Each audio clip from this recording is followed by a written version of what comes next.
Thank you, Lord. Thank you, Lord. Heavenly Father, we thank you. Thank you, Jesus. Thank you, Holy Spirit. Hallelujah. Hallelujah.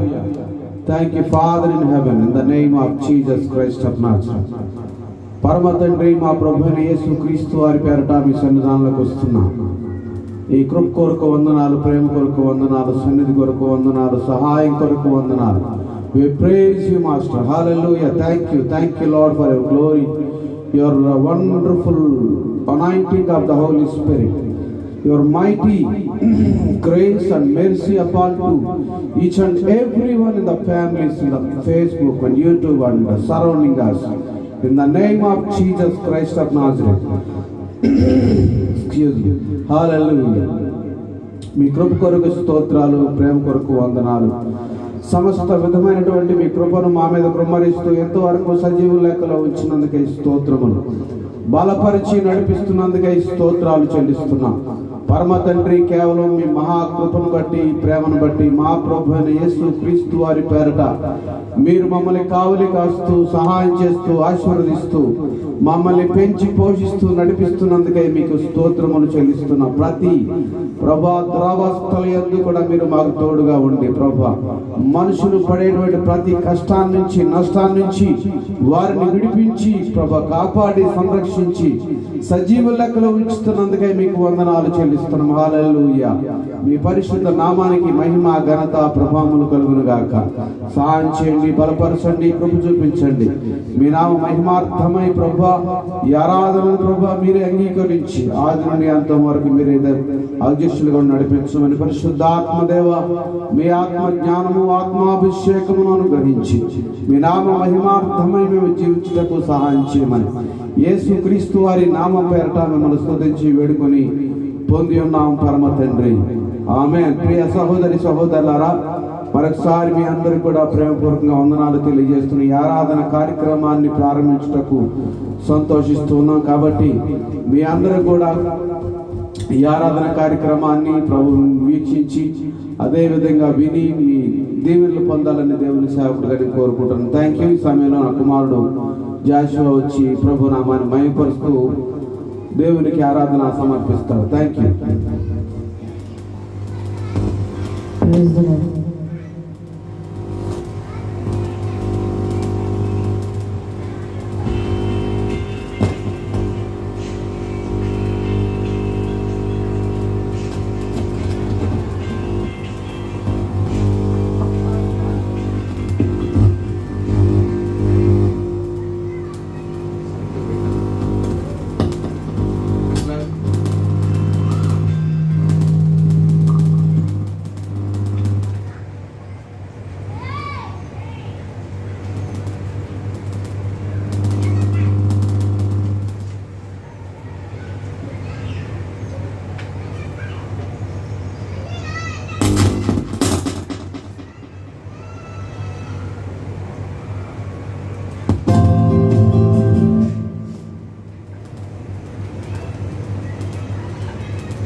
హల్లెలూయా. దేవుని నామానికి స్తోత్రం. పాటల ద్వారా దేవుని నామాన్ని మహిమపరుచుకున్నాం. ఈ ఉపవాస దినాలు లెంట్ డేస్లో ఎవరెవరైతే ఉపవాసం ఉండి ప్రార్థన చేస్తున్నారో, ఏ విషయాల కోసమైతే మీరు దేవుని సన్నిధిలో దేవునికి దగ్గరగా ఉండి ఉపవాసం ఉండి ప్రార్థన చేయాలనుకుంటున్నారో, ప్రతి ఒక్కరూ మొదటిగా ఆయన్ని ఆరాధిస్తూ మీ హృదయాన్ని కుమ్మరించండి. తర్వాత మీ పాపాలని ఒప్పుకుంటూ పశ్చాత్తాపం పొంది ఆ తర్వాత మీకు కావాల్సిన అడిగితే దేవుడు తప్పనిసరిగా దాన్ని దయచేస్తాడు. అలాగే ఇప్పుడు పాటల ద్వారా దేవుని నామాన్ని మహిమపరచుకున్నాం. చాచిన చేతులతో ఎదురు చూచుచుండెను అని పాట పాడుకుంటూ దేవుని నామాన్ని స్తుతిద్దాం.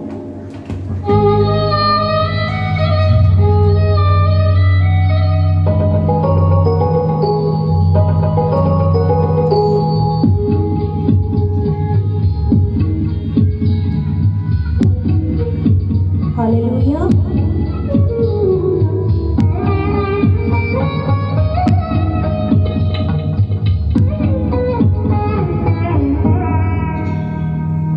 చాచిన చేతులతో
నీకెన్ని శ్రమలేలనయ్యా. హల్లెలూయా, హల్లెలూయా. కలువరిగిరిలో సిలువధారి అనే పాటను పాడుకుంటూ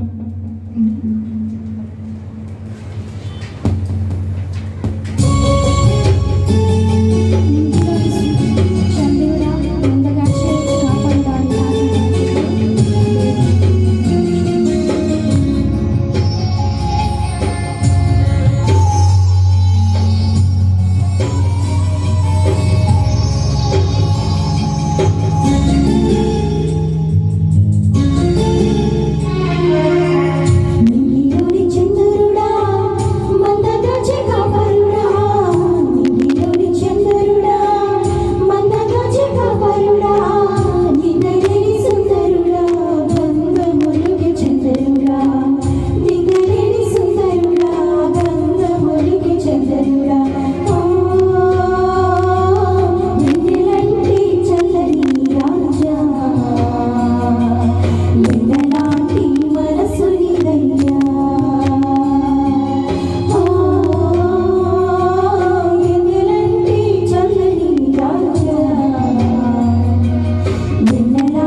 హల్లెలూయా.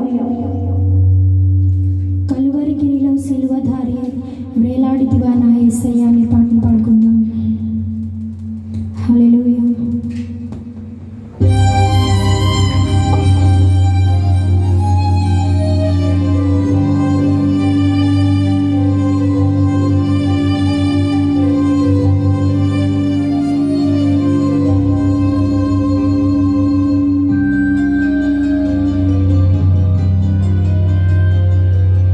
కలువరిగిరిలో సిలువధారియై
గ్రంథం పఠిస్తుంది.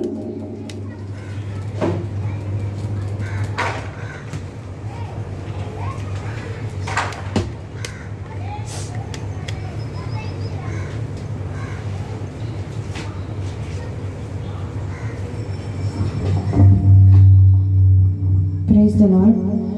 Psalm 77, comfort in time of distress. I cry aloud to God, I cry aloud, and He hears me. In the time of trouble, I pray to the Lord. All night long, I lift my hands in prayer, but I cannot find comfort. When I think of God, I sigh. When I meditate, I feel discouraged. He keeps me awake all night. I am so worried that I cannot speak. I think of days gone by and remember years of long ago. I spent the night in deep thought. I meditate, and this is what I ask myself. Will the Lord always reject us? Will He never again be pleased with us? Has He stopped loving us? Does He promise no longer to stand? Has God forgotten to be merciful? Has anger taken the place of His compassion? Then I said, what hurts me most is this, that God is no longer powerful. I will remember your great deeds, Lord. I will recall the wonders you did in the past. I will think about all that you have done. I will meditate on all your mighty acts. Everything you do, O God, is holy. No God is great as you. You are the God who works miracles. You showed your might among the nations. By your power, you saved your people, the descendants of Jacob and Joseph. When the waters saw you, O God, they were afraid, and the depths of sea trembled. The clouds poured down rain, thunder crashed from the sky, and lightning flashed in all directions. The crash of your thunder rolled out, and flashes of lightning lit up the world. The earth trembled and shook. You walked through the waves, you crossed the deep sea, but your footprints could not be seen. You led your people like a shepherd, with Moses and Aaron in charge. Amen.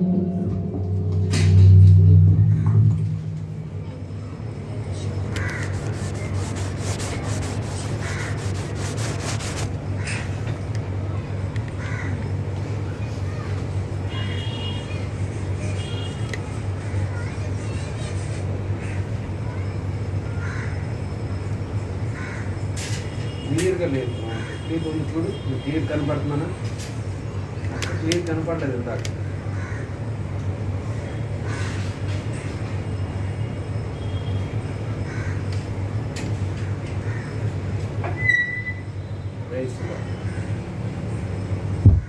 Praise the lord.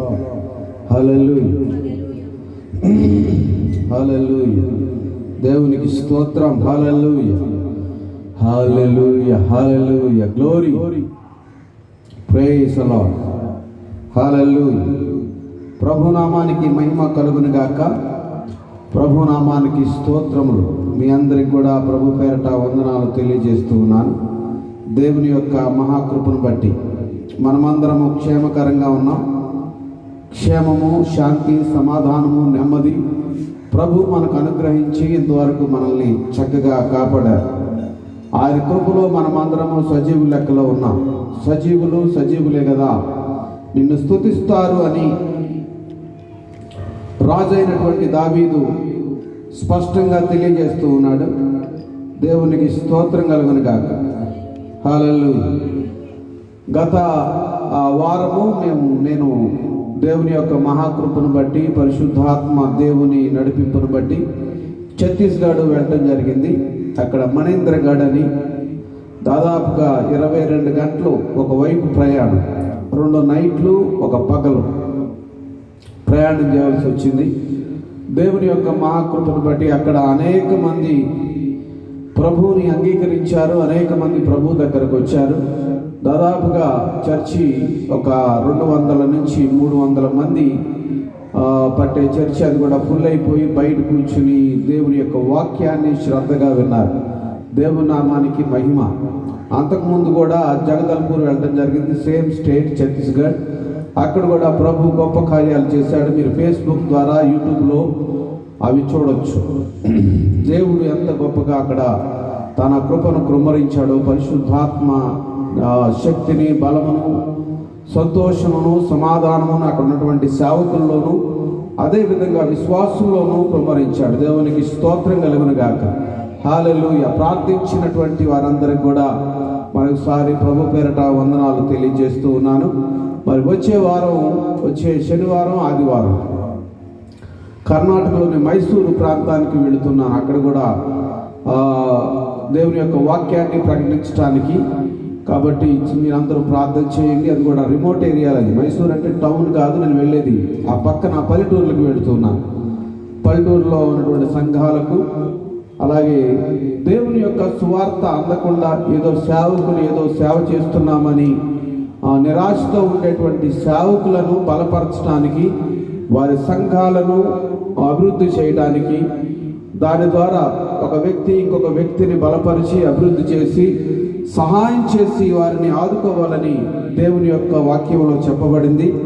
కాబట్టి దేవుని యొక్క సువార్థికుడిగా దేవుడు నన్ను పిలిచిన పిలుపును బట్టి అపోస్తుడైనటువంటి పౌలు ఏ విధంగా సంఘాలకు వెళుతూ సంఘాలను బలపరుస్తూ సంఘాలను నిర్మిస్తూ సేవ జరిగించాడో ఆ విధమైనటువంటి పరిచర్య నాదేదో సంఘ పరిచర్య కాదు. ఇక్కడ మేమేమి సంఘాన్ని రన్ చేయట్లేదు.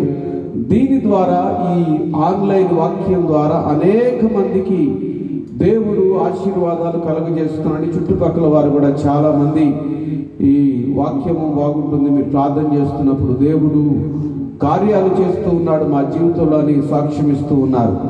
పేర్లు అయితే నేను చెప్పను, కానీ ప్రభు తన కార్యాన్ని చేస్తూ ఉన్నాడు. ప్రభు నామానికి మహిమ. మన పూర్ణ హృదయముతో, పూర్ణ ఆత్మతో, పూర్ణ మనస్సుతో మనం ప్రభువుని వేడుకుంటే, ఆయన యందు భయభక్తులు కలిగి ఉంటే ప్రభు మనకి సహాయం చేస్తారు. ఆయన మన దిక్కులేని దరిద్రులనే ప్రార్థన నిరాకరింపక అంగీకరించి ఉన్నాడు. ఈ లోక సంబంధంగా తిరస్కరించబడి అనేక మంది చేత వెళ్ళగొట్టబడినటువంటి దీనులైనటువంటి ప్రజలను ఆయన తన యొద్దకు చేర్చుకుని ఆదరించి ఆయన పోషించి ప్రేమించి ఆశీర్వదిస్తూ ఉన్నాడు. హల్లెలూయా. దేవునికి స్తోత్రం కలుగును గాక. కాబట్టి గొప్ప గొప్ప ధనవంతులు కానీ, లేకపోతే ఇంకా వేరే వారు కానీ, సెక్యూరిటీ పెట్టుకున్న వాళ్ళు కానీ మరణించిన వారు ఉన్నారు కరోనా వలన.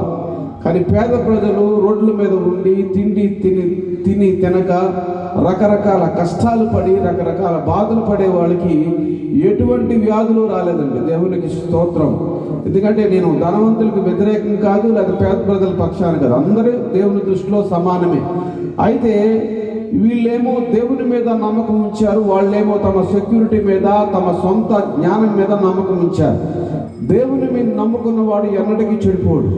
దేవుని మీద ఆధారపడినటువంటి వాడు ఎన్నడూ కూడా పాడవుడు. దేవుని చిత్తంలో జీవించడానికి తీర్మానం చేసుకున్నవాడు ఇహలోకంలో ఒకవేళ పరిస్థితులు బాగోలేక బాగా బ్రతకలేకపోయినా, కానీ పరలోక రాజ్యంలో నిత్య వెలుగులో నిత్య సంతోషం కలిగి ఆశీర్వాదం కలిగి ప్రభువు చిత్తానుసారంగా జీవించాడు. కాబట్టి ఆయన సన్నిధిలో హాయిగా, ఆరోగ్యంగా, సంతోషంగా, సమాధానంగా జీవిస్తాడు. నిత్య జీవము. దేవునికి స్తోత్రం కలుగును గాక. Hallelujah. Praise the Lord my dear friends. Each and everyone around the world was watching this live in the name of Jesus. I greet you all once again. Last week I went in a different state. The God was done many miracles. I traveled a lot. Thank you so much for your prayers and supplications to God. Thank you so much, each and every one. May God bless you all. I bless you, each and every one, in the name of Jesus Christ of Nazareth. I bless each and everything in your family, what you do, your jobs and business and handworks and everything. I bless you. ప్రతి ఒక్కరికి కూడా మరొకసారి మీ అందరికీ కూడా ప్రభు పేరిట వందనాలు తెలియజేస్తున్నాను. నా కొరకు ప్రార్థించినటువంటి ప్రతి ఒక్కరికి కూడా వందనాలు. దేవుడు మీ కుటుంబాలను, మీ బిడ్డలను, మీరు చేస్తున్న ఉద్యోగమును, వ్యాపారమును, చేతి పనులను సమృద్ధిగా ఆశీర్వదించునుగాక. దేవుని సేవకుడిగా నేను ఆశీర్వదిస్తున్నా. దేవునికి స్తోత్రం. ప్రభు గొప్పవాడు. ప్రభు మీద నమ్మకం ఉంచి ప్రభు చిత్తానుసారంగా జీవించడానికి మీ జీవితాలను సమర్పించుకోవాలని దేవుని సేవకుడిగా మనం చేస్తున్నాను. హల్లెలూయా. ఆయన నామమునకు మహిమ కలుగునుగాక. హల్లెలూయా. హల్లెలూయా. స్తోత్రములు స్తోత్రములు, వేలాది కోట్ల వందనాలు చెల్లిస్తున్నాం. హల్లెలూయా. ఆయన గొప్పవాడు, ఆయన సర్వశక్తిమంతుడు, ఆయన సహాయం చేయువాడు, ఆయన ఎల్లప్పుడూ విడనాడే దేవుడు కాదు. ఈ 77వ కీర్తన భాగమంతా కూడా ఏ విధంగా ఉంది అంటే, దేవుని యొక్క మహిమార్థమై దేవుని యొక్క బిడ్డలు జీవించే విధానంలో దేవుడు మనకి ఏ విధంగా సహాయం చేస్తాడు అనే దాన్ని స్పష్టంగా ఇక్కడ ఆసాపు, యాజకుడైనటువంటి ఆసాపు చక్కగా వివరించాడు. నేను తెలుగులో చదువుతున్నాను, నా కుమార్తె ఆంగ్లంలో చదివింది కాబట్టి నేను తెలుగులో చదువుతున్నాను. నేను ఎలుగెత్తి దేవునికి మొర్రపెట్టుదును. 77వ కీర్తన. నేను ఎలుగెత్తి దేవునికి మొరపెట్టుదును, ఆయనకు మనవి చేయుదును. దేవుడు నాకు చెవి యొక్కు వరకు నేను ఎలుగెత్తి ఆయనకు మనవి చేయుదును. ఆపత్కాలమందు నేను ప్రభువును వెదకి తిని, రాత్రి వేళ నా చెయ్యి వెనుకకు తీయకుండా చాపబడి ఉన్నది. నా ప్రాణము ఓదార్పు పొంద నొల్లక ఉన్నది. దేవుని జ్ఞాపకము చేసి కొనినప్పుడు నేను నిట్టూర్పు విడుచుచున్నాను. నేను ధ్యానించినప్పుడు నా ఆత్మ కృంగిపోవుచున్నది. నీవు నా కన్నులు మోతపడనీయవు. నేను కలవరపడుచు మాటలాడలేకయున్నాను. తొల్లిటి దినములను, పూర్వకాల సంవత్సరములను నేను మనస్సునకు తెచ్చుకొందును. నేను పాడిన పాట రాత్రి యందు జ్ఞాపకము చేసుకొని హృదయమున ధ్యానించుకొందును. దేవా, నా ఆత్మ నీ తీర్పు మార్గము శ్రద్ధగా వెదకెను. ప్రభువు నిత్యము విడనాడునా, ఆయన ఇంకెన్నడునో కటాక్షింపడా. ఆయన కృప ఎన్నటికీ లేకుండా మానిపోయేనా. ఆయన సెలవిచ్చినటువంటి మాట తరతరములకు తప్పిపోయేనా. దేవుడు కటాక్షింప మానెనా. ఆయన కోపించి వాత్సల్యత చూపకుండునా.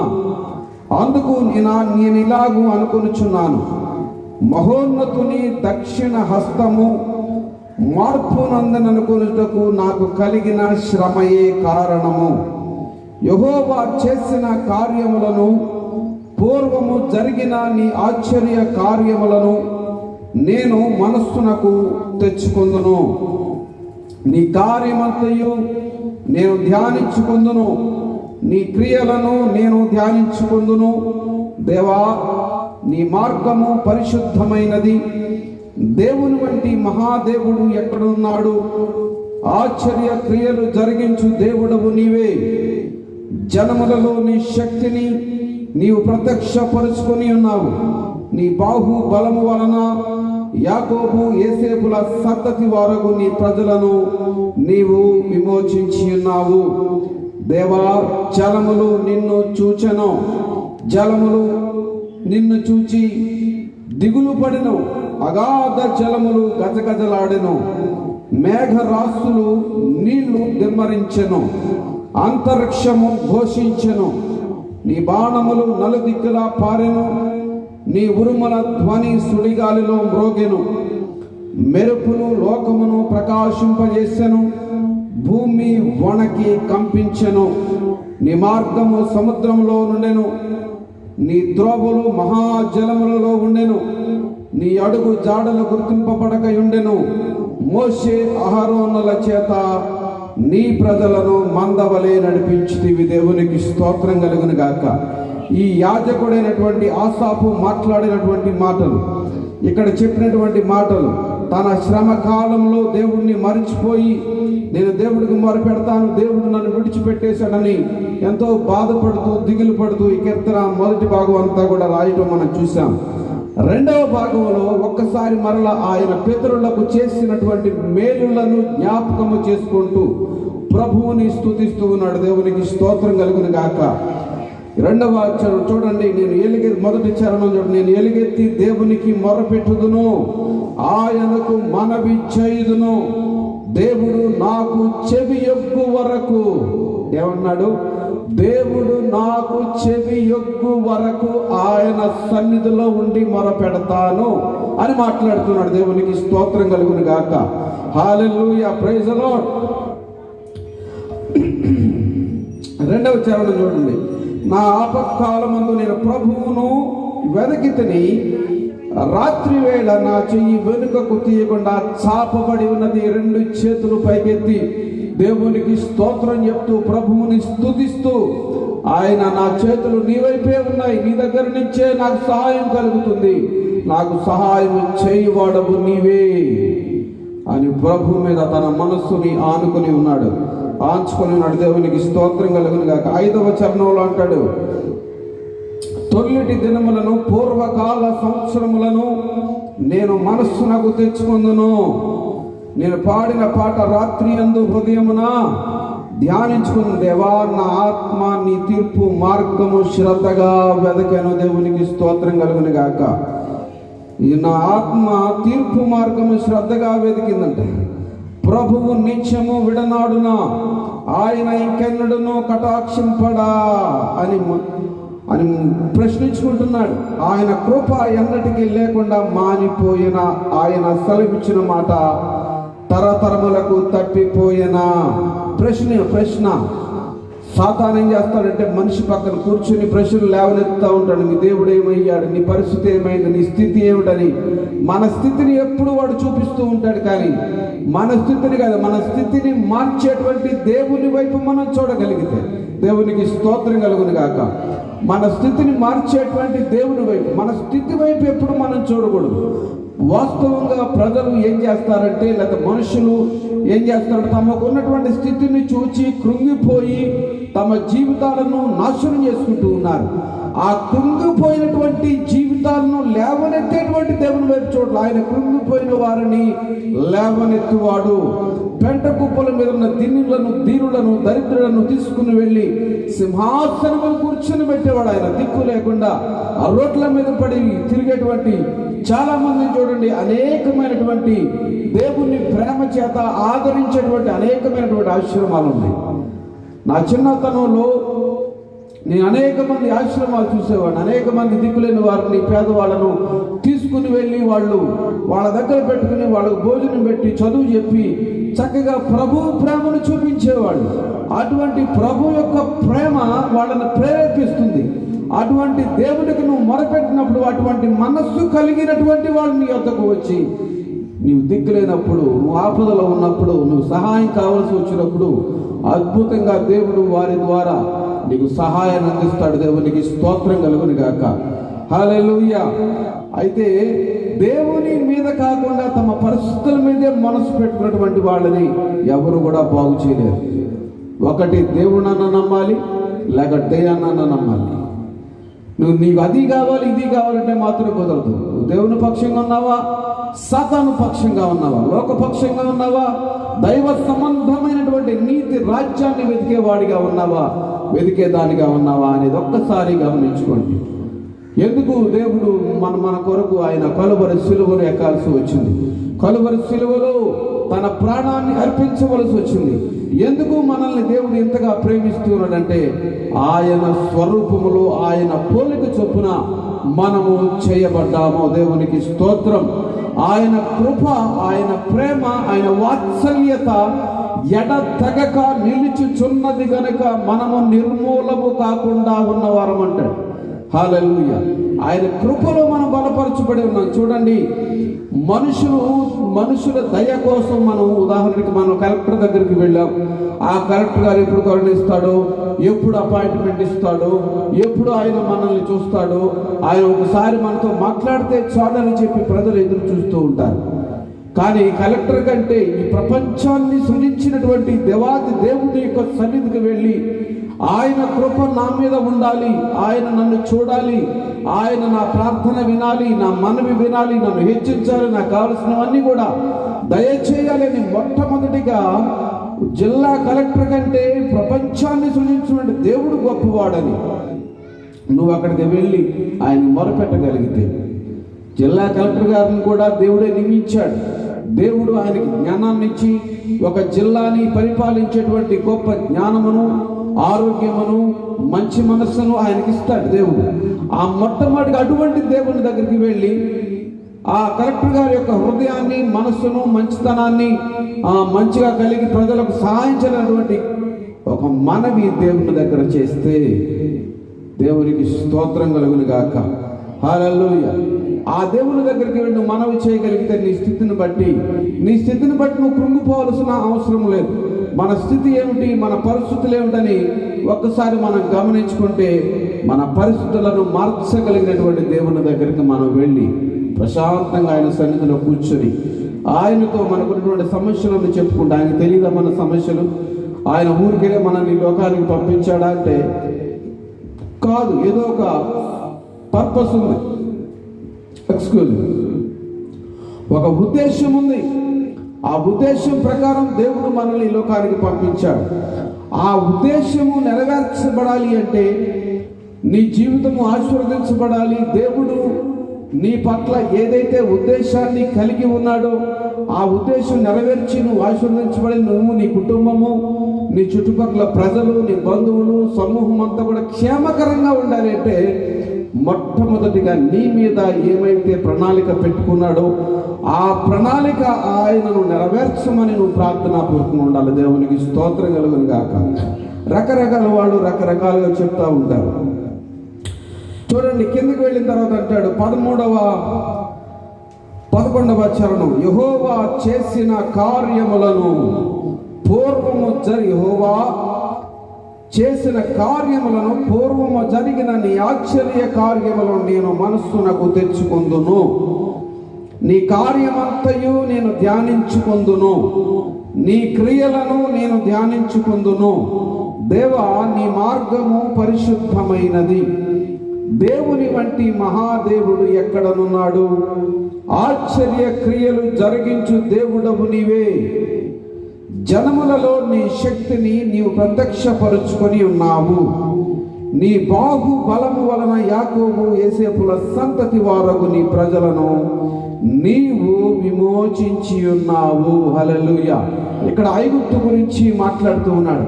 ఐగుప్తులో యాకోబు యొక్క సంతతి అనగా ఇశ్రాయేలు ప్రజలు 450 సంవత్సరాలు బానిసలుగా బ్రతికినటువంటి దినాలను జ్ఞాపకం తెచ్చుకొని తరతరాలు దాటిపోయిన తర్వాత కూడా దేవుడు చేసినటువంటి ప్రతి మేలులను జ్ఞాపకం చేసుకుంటున్నాడు ఈయన యాజకుడు. చూడండి, ఈరోజు మేలు చేస్తే రేపు మర్చిపోయేవాళ్ళు, ఈరోజు నువ్వు సహాయం చేస్తే ఏం చేసేవాళ్ళు అనేవాళ్ళు. కృతజ్ఞత లేనటువంటి పరిస్థితులలో మనమున్నాం. పెడితే పెళ్ళి, లేకపోతే చాలు, అటువంటి స్థితులలో, అటువంటి పరిస్థితుల్లో మనమున్నాం. కృతజ్ఞత కలిగి, దేవుని యందు భయభక్తులు కలిగి, యథార్థత కలిగి జీవించే వారి కొరకు దేవుడు వెతుకుతూ ఉన్నాడు. అటువంటి వ్యక్తి గురించి నేను ఈరోజు మీకు చెప్తాను. దేవునికి స్తోత్రం కలుగును గాక. హల్లెలూయా. దానియేలు గ్రంథము, హల్లెలూయా, దానియేలు గ్రంథము ఒకసారి చూడండి ప్రియ సహోదరి సహోదరులారా, గమనించండి. దానియేలు గ్రంథంలో దానియేలు అనేటువంటి వ్యక్తిని మనం చూస్తున్నాం. ఈయన ప్రవక్త, ప్రార్థనాపరుడు, ప్రవచనకర్త. ఆ దేవుని యొక్క సన్నిధిలో ఎటువంటి పరిస్థితులలో ఉన్నా సరే ఆ పరిస్థితులను అధిగమించడానికి ప్రభు సన్నిధికి వెళ్ళేవాడు. దేవునికి స్తోత్రం కలుగును గాక. హల్లెలూయా. చూడండి, దానియేలు గ్రంథము 1వ అధ్యాయము 1వ వచనం నుంచి చదువుతున్నా, 2వ వచనం నుంచి 2వ వచనం చదువుతున్నాను. దేవుని మందిరంలోని శేషించిన ఉపకరణములను ఆ రాజు చేతికి అప్పగించిన కనుక అతడు ఆ వస్తువులను షీనారు దేశంలో తన దేవతాలను తీసుకుని పోయి తన దేవతాలే. 3వ వచనం, రాజు అశ్వనజు అను తన నపుంసకుల అధిపతిని పిలిపించి అతనికి ఇలాగ ఆజ్ఞాపించెను. ఇశ్రాయేలీల రాజ్య వంశములలో ముఖ్యులై లోపము లేని సౌందర్యమును సకల విద్య ప్రావీణతయు జ్ఞానమును కలిగి తత్వ జ్ఞానము తెలిసిన వారై. ఇక్కడ రాజు అయినటువంటి అశ్వనజు అనేటువంటి రాజు ఇశ్రాయేలు మీద దండెత్తి వెళ్ళి వాళ్ళు డిసోబీడియంట్ అయిపోయారు. దేవునికి వ్యతిరేకంగా పనిచేస్తున్నటువంటి కొంతమంది వల్ల మిగతా వాళ్ళందరూ కూడా నష్టపోవలసి వచ్చింది. వాళ్ళు పోగొట్టుకున్నటువంటి ఆ రక్షణను మరలా దానియేలు ద్వారా వాళ్ళకి ఇవ్వడానికి దేవుడు ఈ రాజును ప్రేరేపించి తత్వజ్ఞానము తెలిసినటువంటి వారిని తీసుకునిరా అన్నాడు. యూదులలో తత్వజ్ఞానము కలిగినటువంటి వాళ్ళు ఉంటారని ఈ రాజు గుర్తించాడు. ఈ రాజు క్రైస్తవుడు కాదు ఆ రోజుల్లో, లేక యూదుడు కూడా కాదు. ఈ రాజు యూదులకు వ్యతిరేకంగా యుద్ధం చేసి ఆ యూదులను బానిసలుగా పట్టుకొచ్చినటువంటి వాడు. అటువంటి బానిసలుగా వచ్చిన వాళ్ళతో చెప్తున్నాడు, తన దగ్గర పని చేసేటువంటి వ్యక్తితోటి, యూదుల్లో దేవుని యొక్క జ్ఞానము కలిగిన వాళ్ళు ఉన్నారు, వాళ్ళని తీసుకురమ్మని ఈ రాజు ఆజ్ఞయిస్తున్నాడు. చూడండి, ఒక రాజు ఒక రాజ్యం నుంచి కొంతమందిని బానిసలుగా పట్టుకొచ్చినప్పుడు వాళ్ళని బానిసలుగానే చూస్తాడు, కానీ వాళ్ళకి తన భోజనం పెట్టడు, లేకపోతే వాళ్ళని తీసుకొచ్చి వాళ్ళు గొప్పవాళ్ళుగా చేయడు. కానీ ఈ రాజు యొక్క హృదయాన్ని దేవుడు ప్రేరేపించి, దానియేలు యొక్క పరిస్థితి ఏమిటంటే బానిసగా బ్రతకాలి. షడ్రకు మేషకు అబేద్నెగోల యొక్క పరిస్థితి ఏంటంటే ఆ రాజ్యంలో మిగతా వారితో పాటు బానిసలుగా బ్రతకాల్సి ఉన్నది. కానీ దేవుని యొక్క కనికరము ఈ దానియేలు మీద, షడ్రక్ మీద, అబేద్నెగోల మీద ఉంది. చూడండి, ఆలోచన చేయండి. వీళ్ళు ఎందుకంటే వీళ్ళు దేవుణ్ణి విడిచిపెట్టినటువంటి వాళ్ళు కాదు. మేము బానిసలుగా వచ్చాము ఇక్కడికి, మేము బానిసలుగానే బ్రతుకుతామని ఆలోచన చేసిన వాళ్ళు కాదు. ఎందుకంటే దేవుడు మా పట్ల శౌర్య కార్యములను జరిగించేవాడు, దేవుడు మమ్మలను ఆశీర్వదించేవాడు, మా పరిస్థితిని మార్చగలిగినటువంటి దేవుడు. ఒకవేళ మార్చకపోయినా పర్వాలేదు, దేవునికి స్తోత్రము కలుగును గాక అన్నటువంటి వాడు. దేవునికి స్తోత్రం కలుగును గాక. హల్లెలూయా. ప్రతి పరిస్థితుల్లో కూడా మరలా చెప్తున్నాను, ఆసాపు యాజకుడే, కానీ మర్చిపోయాడు. మరలా ప్రశ్నించుకుంటూ ఉంటే ఆన్సర్లు వస్తా ఉన్నాయి దేవుని ఆత్మ ద్వారా. పూర్వకాలములలో, పూర్వ దినములలో యాకోబు యోసేపుల సంతతిని ఆశీర్వదించినటువంటి నీవు నన్ను ఆశీర్వదిస్తావు, నన్ను లేవనెత్తుతావు, నా స్థితిని మారుస్తావు అని ఆలోచన కలిగి ప్రభు నామానికి స్తోత్రం చెప్తూ ఉన్నాడు. అదేవిధంగా ఈ తత్వజ్ఞానము అనగా దైవ సంబంధమైనటువంటి జ్ఞానాన్ని కలిగినటువంటి వాళ్ళు యూదులు అని ఈ రాజు గుర్తించాడు. ఈ రోజున మనం గమనిస్తే అనేక అనేకమైనటువంటి ఉపకరణాలు కానీ, లేకపోతే పెద్ద సైంటిస్టులు కానీ, వీళ్ళందరూ కూడా దేవుని సంబంధమైనటువంటి జ్ఞానం కలిగిన వాళ్ళే ఉన్నారు. గమనించండి, వాళ్ళు నోబెల్ శాంతి బహుమతులు పొందుకొనిన వారు ఉన్నారు. దైవ సంబంధమైనటువంటి జ్ఞానమును కలిగి మనిషికి పనికి వచ్చే ప్రతి ఒక్క సాధనాన్ని కనిపెట్టినటువంటి వాళ్ళందరూ కూడా 99% they are godly people and they have the godly wisdom. Hallelujah. దేవునికి స్తోత్రం కలుగును గాక. అయితే ఈ వ్యక్తి ఈ వీళ్ళని తీసుకువచ్చి రాజు తినే ఆహారమును, రాజు యొక్క పానీయమును, రాజు ఏం తాగుతాడు, మద్యం తాగుతాడు, చక్కగా నాట్యం పెట్టుకుంటాడు, బాగా గానా బజానా పెట్టుకుంటాడు. కానీ వీళ్ళు అదేమీ వద్దన్నారు. మిగతా వాళ్ళు ఒకవేళ అనుభవించి ఉండొచ్చు, యూదుల పిల్లలు మాత్రం, ఈ నలుగురు మాత్రం మాకేమీ వద్దయ్యా, మాకు వెజిటబుల్స్ పెట్టండి, దేవుడు మాకు జ్ఞానం ఇచ్చాడు, మాకు సౌందర్యం ఇస్తాడు, రాజు తినే ఆహారం కూడా మేము తినము, రాజు తాగేటువంటి ఆ పానీయం కూడా మేము తాగమని తీర్మానం చేసుకొని వాళ్ళు దేవునికి కట్టుబడి ఆహారం దగ్గర కూడా వాళ్ళు తమ నియమాన్ని చక్కగా దేవునితో నియమ నిబంధనలు చేసుకున్నటువంటి నియమాన్ని ఆ ఇతర దేశం యొక్క రాజు యొక్క ఆహారాన్ని వీళ్ళు భుజించడానికి కూడా అంగీకరించలేదు. ప్రియ సహోదరి సహోదరుల, గమనించండి, వాళ్ళు ఎప్పుడు కూడా తమ పరిస్థితిని చూడటం లేదు. ఈ ముగ్గురు స్నేహితులు దేవుని మాట వినడం లేదు, ఈ రాజు మాట వినడం లేదని వాళ్ళని శిక్షించాలని చూశారు ఆ రాజ్యంలో ఉన్నటువంటి కొంతమంది దుర్మార్గులైనటువంటి అధికారులు. అప్పుడు వాళ్ళు అంటారు, రాజైన నెబుకద్నెజరు, హల్లెలూయా హల్లెలూయా. చూడండి ఏమంటారు వాళ్ళు, అది కాదు, వాళ్ళని చంపడానికి ప్లాన్ చేసినప్పుడు వాళ్ళు అంటారు, ఒకవేళ ఈ దేవుడు మమ్మల్ని రక్షిస్తాడు,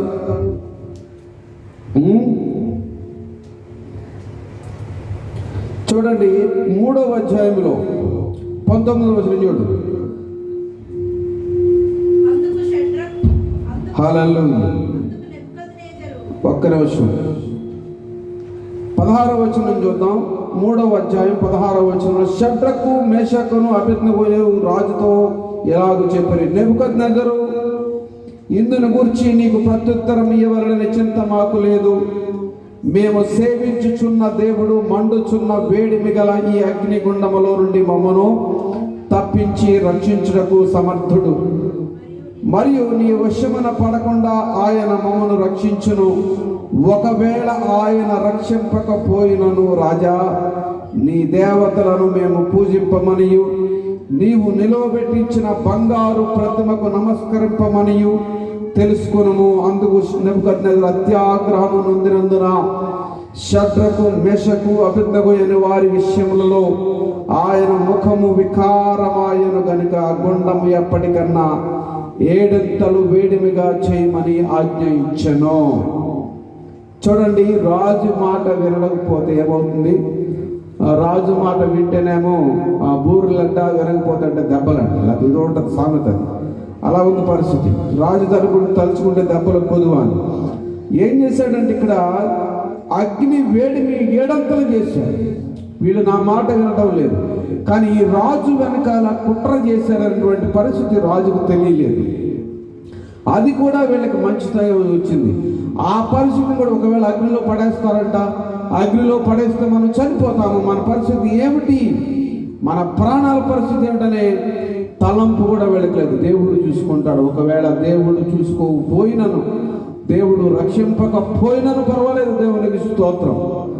కానీ మా దేవుణ్ణి మాత్రమే వదిలిపెట్టం. ఎంతమంది తీర్మానం చేసుకుంటున్నారు? ఎంతమంది దేవుని కొరకు తమ ప్రాణాలను పణంగా పెట్టడానికి సిద్ధంగా ఉన్నారు? ఈ రోజు దేవుని సన్నిధిని వెతికే వాళ్ళ గురించి మా తర్వాత పక్కన పెడతాం. దేవుని సన్నిధిని వెతికే వాళ్ళు చాలా తక్కువ అయిపోయారు. అలాగే దేవుని కొరకు తమ ప్రాణాలను సైతం లెక్క చేయనటువంటి అపోస్తలులు కాదు. ఆనాడు నుంచి, పాత నిబంధన కాలం నుంచి కూడా దేవుణ్ణి సేవించే వాళ్ళకి కష్టాలు మొదలయ్యాయి, జరుగుతూనే ఉన్నాయి. దేవుడు వాళ్ళకు తోడుగా ఉంటూనే ఉన్నాడు, వాళ్ళను పోషిస్తూనే ఉన్నాడు, వాళ్ళకి సహాయం చేస్తూనే ఉన్నాడు. దేవునికి స్తోత్రం కలుగును గాక. దేవుడు మనుషులు ఎంత ప్రేమిస్తున్నాడు. ఆ ప్రేమకు అర్థం ఏంటో తెలుసా? ఒక మనిషి పొందవలసిన శిక్షను ఆయన తన మీద వేసుకోవడానికి సిద్ధపడ్డాడు. దేవునికి స్తోత్రం. మనిషి అవిధేయుడై దేవుని మార్గాన్ని విడిచి వెళ్ళిపోయిన తర్వాత, దేవుని సన్నిధిని కోల్పోయిన తర్వాత, దేవుని యొక్క మహిమను కోల్పోయిన తర్వాత, దేవుని యొక్క ఆశీర్వాదాన్ని కోల్పోయిన తర్వాత, దేవుని సన్నిధి నుంచి వెళ్ళగొట్టబడి తనకు తానుగా వెళ్ళిపోవడానికి అవిధేయుడైన తర్వాత దేవుడు విధేయుడై ఈ లోకానికి దిగి వచ్చాడు. దేవునికి స్తోత్రం కలుగును గాక. Hallelujah, praise the lord. అయితే వీళ్ళు చూడండి, 21వ వచనం చూడండి. 20వ వచనం చదువుతున్నాను. మరియు తన సైన్యంలో నుండి బలిష్ఠులలో కొందరిని పిలువనంపించి షద్రకును మేషకును అబేద్నెగోను బంధించి వేడిమి కలిగి మండుచున్న ఆ అగ్నిగుండములో వేయుడని ఆజ్ఞ ఇయ్యగా, వారు వారి అంగీలను, నిలువుటంగీలను, పై వస్త్రములను, తక్కిన వస్త్రములను తీయకయే ఎన్నపాటున ముగ్గురిని వేడిమి కలిగి మండుచున్న ఆ గుండమున నడుమ పడవేసిరి. రాజాజ్ఞ తీవ్రమైనందున, గుండము మిక్కిలి వేడిమి గలదైనందున షద్రకు మిషకు అబేద్నెగోను విసిరివేసిన ఆ మనుషులు అగ్ని జ్వాలల చేత కాల్చబడి చనిపోయారు. విసిరివేసినటువంటి వాళ్ళు చనిపోయారు, కానీ విసిరివేయబడిన వాళ్ళతో ఎవరున్నారో చూద్దాం. షద్రకు మేషకు అబేద్నెగో ముగ్గురు మనుషులు బంధింపబడిన వారవై వేడిమి కలిగి మండుచున్న ఆ గుండములో పడగా, రాజును నెబుకద్నెజరు ఆశ్చర్యపడి తీవ్రముగా లేచి, మేము ముగ్గురు మనుషులను బంధించి ఈ అగ్నిలో వేసితిమి కదా అని తన మంత్రులను అడిగాను. వారు రాజా సత్యమే అని రాజుతో ప్రత్యుత్తరం ఇచ్చిరి. అందుకు రాజు, నేను 4 మనుషులను బంధము లేక అగ్నిలో సంచరించుట చూచుచున్నాను, వారికి హాని ఏమీ కలుగలేదు. 4వ వాని రూపము దేవతల రూపమును పోలినదని వారికి ప్రత్యుత్తరం ఇచ్చాను. అంతట నెబుకద్నెజరు వేడిమి కలిగి మండుచున్న ఆ గుండము వాకిలి దగ్గరకు వచ్చి షడ్రకు మెషకు అబేద్నెగో అను వారులారా, మహోన్నతుడగు దేవుని సేవకులారా, బయటికి వచ్చి నా యొద్దకు రండని పిలువగా షడ్రకు మెషకు అబేద్నెగో ఆ అగ్నిగుండములో నుండి బయటికి వచ్చిరి. అధిపతులను, సేనాధిపతులను, సంస్థానాధిపతులను, రాజు యొక్క ప్రధాన మంత్రులను కూడి వచ్చి ఆ మనుషులను పరీక్షించి వారి శరీరములకు అగ్ని హాని చేయకుండాటయు, వారి తల వెంట్రుకలో ఒకటైనను కాలిపోకుండాటయు, వారి వస్త్రములు చెడిపోకుండాటయు, అగ్ని వాసన అయినను వారి దేహములకు తగులకుండా చూచిరి. ఎవరైతే కుట్ర చేశారో, ఎవరైతే రాజు నుంచి వీరిని వేరు చేసి చంపాలని చూశారో వాళ్ళందరూ కూడా వచ్చి చెక్ చేశారంట. రాజు చెక్ చేశాడంట. రాజు ఆ అగ్నిలో వాళ్ళతో పాటు దేవుని యొక్క దూత తిరగడం చూశాడు. దేవునికి స్తోత్రం కలుగును గాక. దేవుని బిడ్డల మీద కాపుదల ఎలా ఉంటుందో అనేది ఒకసారి మీరు అర్థం చేసుకోండి. మీ హృదయాలను, మీ మనస్సును, మీ శరీరాన్ని సమస్తము దేవునికి స్వాధీనం చేసి దేవుని చిత్తానుసారంగా జీవించడానికి మీరు తీర్మానం చేసుకొనినప్పుడు ప్రభువు యొక్క కాపుదల ఈ విధంగా ఉంటుంది. దేవునికి స్తోత్రం కలుగును గాక. ఆశ్చర్య కార్యములను ప్రభు మన కొరకు చేయగలుగుతాడు. వాళ్ళు బానిసలే ఆ రాజ్యంలో, కానీ బానిసలంత అయినంత మాత్రాన తమ దేవుణ్ణి వదిలిపెట్టడానికి వాళ్ళు ఒప్పుకోలేదు. ఒకవేళ నువ్వు మా శరీరాన్ని చంపగలవు కానీ మా ఆత్మను చంపలేవు. ఒకవేళ మా శరీరానికి శిక్ష విధించగలవు కానీ మాలో ఉన్నటువంటి దేవుని యొక్క ఆత్మకు నువ్వు శిక్ష విధించలేవు. మా దేవుడు ఆకాశమందున్నాడు, మేము ఆయననే సేవిస్తామని చెప్పి స్పష్టంగా చెప్పినటువంటి వాళ్ళు ఏ మరణానికి, ఏ మరణ శాసనానికి, ఏ అగ్నికి భయపడకుండా దేవుని కొరకు నిలబడినటువంటి యవనస్తులు. దేవునికి స్తోత్రం కలుగును గాక. ప్రియ సహోదరి సహోదరులారా, ఆలోచన చేయండి. ఆ రాజుకి, ఆ రాజ్యంలో మంత్రగాళ్ళు, తంత్రగాళ్ళు అందరూ ఉన్నారు, కానీ ఆ రాజుకు వచ్చినటువంటి కళను చెప్పడానికి దైవ సంబంధమైనటువంటి జ్ఞానం కలిగినటువంటి వాళ్ళు ఎవరు లేరు. దానియేలు ఆ విషయాన్ని చెప్పాడు. దేవునికి స్తోత్రం. దానియేలుకి దేవుని యొక్క ఆత్మ ఉన్నది, దేవుని యొక్క జ్ఞానం ఉన్నది, దేవుని యొక్క ప్రవచనం ఉన్నది. దానియేలు ఎల్లప్పుడూ కూడా యెరూషలేము వైపు 3 మార్లు కిటికీ తెరుచుకుని యెరూషలేము వైపు ప్రార్థించేవాడు. అతను మరణ శాసనం బయలుదేరింది. ఆ విగ్రహానికి దండం పెట్టకపోతే ఉరివేయాలని. అవన్నీ చూసుకోవాలి. అవన్నీ నాకు అనవసరం. నేను నా దేవునికి నేను ప్రార్థిస్తాను. నేను నా దేవుని వైపు చూస్తాను. నా దేవుడు నన్ను కాపాడుతాడు. ఒకవేళ కాపాడకపోయినాను పర్వాలేదు. నా దేవుడు జీవము కలిగినటువంటి వాడు. నా దేవుడు జీవాన్ని ఇచ్చేవాడు, జీవాన్ని తీసేవాడు కాదు. ఏ జీవాన్ని చంపమనేవాడు కాదు, జీవితాన్ని సమర్పించమనేవాడు, కానీ ప్రాణాన్ని తీసేవాడు కాదు. యేసు ప్రభు ప్రాణాన్ని అర్పించేవాడు. సర్వ మానవాళి పాప పరిహార్థమై తన ప్రాణాన్ని కలువరి శిలువ మీద అర్పించినటువంటి వాడు ఆయన. దేవునికి స్తోత్రం కలుగును గాక. హల్లెలూయా. మీరు చూడండి, ఎవరైనా నిజంగా ప్రభువు గురించి తెలిసిన వాళ్ళని అడగండి. ఈ భారతదేశంలోనే మహా పండితులు కూడా ఒప్పుకుంటూ ఉన్నారు, యేసు ప్రభు యొక్క శిలువ మరణం మానవ జాతికి రక్షణ కవచమని. జ్ఞానులు, సైంటిస్టులు అందరూ ఒప్పుకుంటూ ఉన్నారు. హల్లెలూయా. గమనించండి, మన పరిస్థితులు మార్చడానికి, మన శాపము నుంచి, పాపము నుంచి విడిపించడానికి ప్రభు అయిన యేసు క్రీస్తు వారి లోకానికి రావాల్సి వచ్చింది. ఎందుకంటే ఆయన ప్రేమిస్తున్నాడు. ఆయన ప్రేమలో కల్మషం లేదు, ఆయన ప్రేమలో స్వార్థం లేదు, ఆయన ప్రేమలో ఎటువంటి కపటము లేదు, ఎటువంటి నటన లేదు. ఆయన నువ్వు నన్ను నమ్మకపోతే నిన్ను చంపుతా అనేవాడు కాదు. నన్ను నమ్ము నాయన, నా దగ్గరికి రా నాయన, నువ్వు తప్పిపోవద్దు నాయన, నరకానికి పోవద్దు నాయన, సాతాను వాడి దగ్గరికి వెళ్ళొద్దని బ్రతిమలాడే దేవుడు. లోపడన వాళ్ళని జనుల వైపు దినమెల్ల చేతులు చాపి ఆహ్వానించేటువంటి దేవుడు. నీ హృదయాన్ని నా కుమారుడా, నీ హృదయము నాకేమో, దాన్ని నేను జ్ఞానముతోను, శక్తితోను, బలముతోను, ఆరోగ్యముతోను, ఐశ్వర్యముతోను నిన్ను, నీ కుటుంబాన్ని, నీ బిడ్డలను, నీ ఉద్యోగమును, వ్యాపారమును, సమస్తమును, నీ చేతి పనులను నేను ఆశీర్వదిస్తానటువంటి దేవుడు. ఆయన నువ్వు ఇచ్చే డబ్బు కోసం ఎందుకు చూసేవాడు కాదు, లేకపోతే నువ్వేదో కానుకలు ఇస్తావని నమ్మనేవాడు కాదు. ప్రియ సహోదరి నీ హృదయాన్ని అడుగుతున్నాడు. నీ హృదయము నాకిమ్ము, నా కుమారుడా, నా కుమార్తె, నీ హృదయంలో కొంచెం స్థానం నాకిమ్ము, నేను నిన్ను ఆశీర్వదిస్తాను, నీకు ఆలోచన చెప్తాను. యెషయా గ్రంథము 1వ అధ్యాయం 19వ వచనములో, మీరు సమ్మతించి నా మాట విని ఎడల భూమి యొక్క మంచి పదార్థములను మీరు అనుభవిస్తారన్నాడు. మానవుడి కొరకే దేవుడు ఈ సర్వ ప్రపంచాన్ని తయారు చేశాడు. అయిపోయినాయి అంటారు, రేట్లు పెరిగిపోయినాయి అంటారు, వస్తానే ఉన్నాయి. దేవుడు ప్రొడక్షన్ ఇస్తూనే ఉన్నాడు, తింటూనే ఉన్నావు. వేల కోట్ల చేపలు, గొర్రెలు, మేకలు ఒక ఆదివారం బలైపోతూ ఉన్నాయి, మళ్ళా వస్తానే ఉన్నాయి. ఎక్కడి నుంచి వస్తున్నాయంటే దేవుడు దయచేస్తూ ఉన్నాడు, వాటిని పుట్టిస్తూనే ఉన్నాడు. నాన్ వెజ్ లేకపోతే ఆదివారం భోజనం చేయలేము మనం. ఎక్కడి నుంచి వస్తున్నాయంటే వస్తానే ఉన్నాయి, దేవుడు ఇస్తూనే ఉన్నాడు. ఆలోచన చేయండి ప్రియ సహోదరుల, దేవుని దగ్గర ఏది కొదువలేదు. రాజకీయ నాయకులు అంటారు కరువు వచ్చేస్తుంది అంటారు, లేదంటారు, కానీ దేవుడు ఇస్తూనే ఉన్నాడు. దేవుడికి స్తోత్రం కలుగును గాక. దేవుడు మానవాళికి ఎంతమంది మానవారిని ఆత్మను ఇక్కడికి పంపించాడు, అంతమందికి ఆహారాన్ని కూడా ఆయన ముందే సిద్ధపరిచి ఉంచాడు. కాబట్టి ఎవరి మాటలు నమ్మొద్దు, మనుషుల మాట అసలు నమ్మొద్దు, దేవుని మాట నమ్మండి. దేవుని యొక్క వాక్య ప్రకారంగా గమనించుకోండి ఒకసారి మీ జీవితాలను ఆశీర్వదించే దేవుడు ఆయన, మీ కొరకు ప్రాణం పెట్టే దేవుడు ఆయన.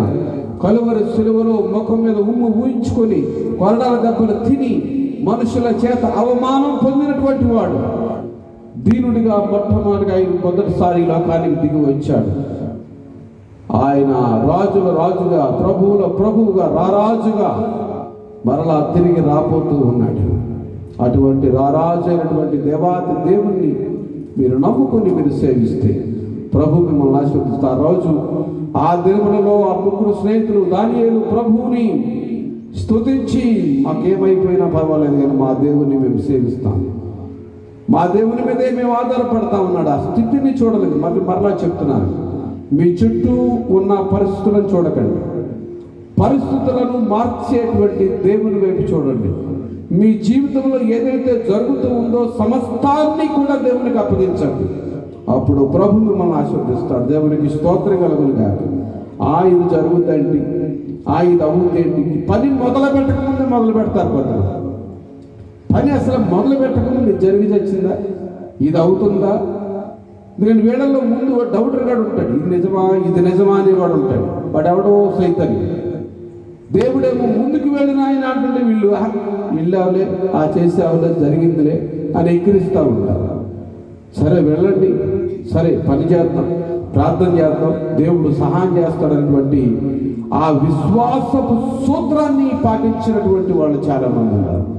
ప్రతి పరిస్థితిని మార్చగలిగినటువంటిది ఒకరు మన వల్ల కాకపోవచ్చు, కానీ దేవుని వలన నమ్ముట నీ వలనైతే నమ్ము, వానికి సమస్తము సాధ్యమైనటువంటి దేవుని వైపు మనం చూడగలిగితే మనలో ఉన్న అవిశ్వాస దురాత్మలు పారిపోతాయి. హల్లెలూయా, ప్రైజ్ ది లార్డ్. ప్రార్థన చేస్తూ ఉన్నారు వర్షం కోసం. చివరి రోజు ప్రార్థన, ఉపవాస ప్రార్థన చేస్తున్నారు. చివరి రోజు అంటే ఒక చిన్న పాప గొడుగు పట్టుకెళ్తున్నాడు. ఒక పెద్ద ఆవిడ అన్నాడు, ఎందుకే గొడుగు చేస్తున్నాం, ఇంత ఎండగాస్తుంటే అన్నాడు. మరి వర్షం కోసం ప్రార్థన చేస్తున్నాగా దేవుడు ఈరోజు లాస్ట్ రోజు ప్రార్థన కదా, దేవుడు వర్షం ఇస్తాడని నేను విశ్వాసంతో పట్టుకుని వెళ్తున్నాను అన్నట్ట. ఈ ప్రార్థన చేసే గుంపులో ఈ పెద్ద ఆవిడ కూడా మా చిన్నపిల్లని ఎగతాళి చేస్తున్నాడు. అని ప్రార్థన అయిపోగానే దేవుడు వర్షాన్ని పంపించాడు. దేవునికి స్తోత్రం కలుగును.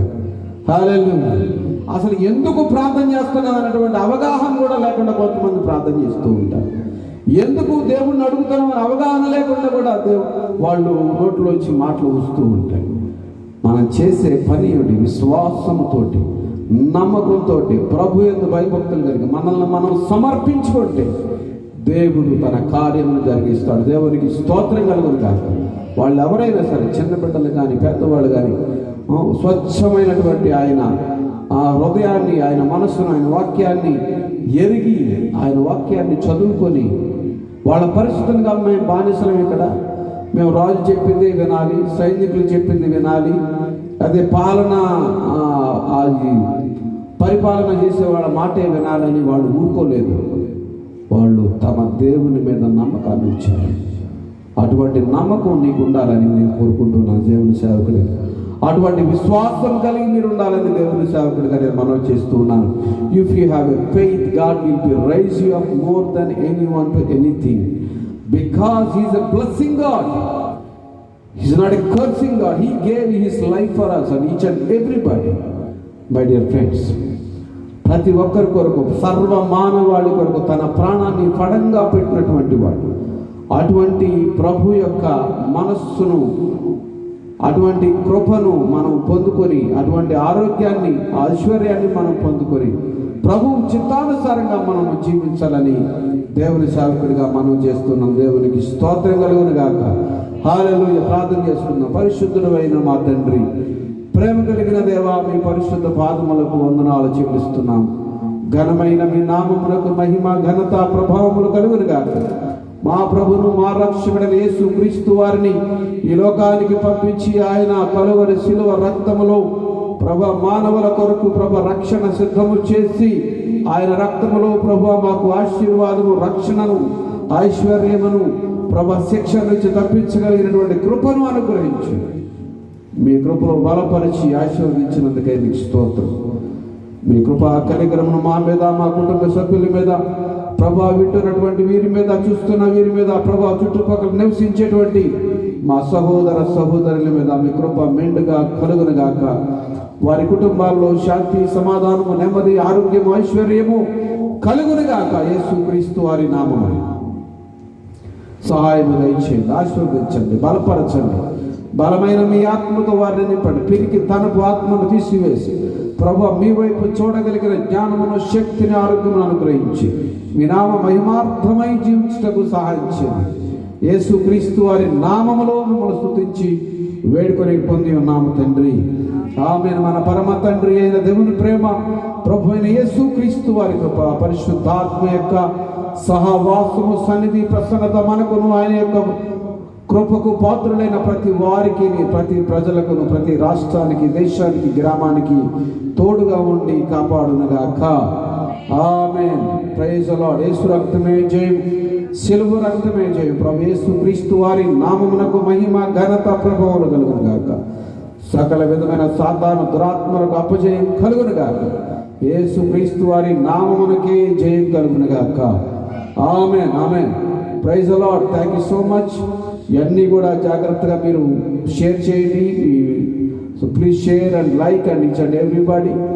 So you who don't understand Telugu will be preparing the message in the coming days in English and Hindi and something where my mission tours will be go. Next time I am going to state of Karnataka. Please pray about that. So many persecuted places we are visiting and strengthening the believers.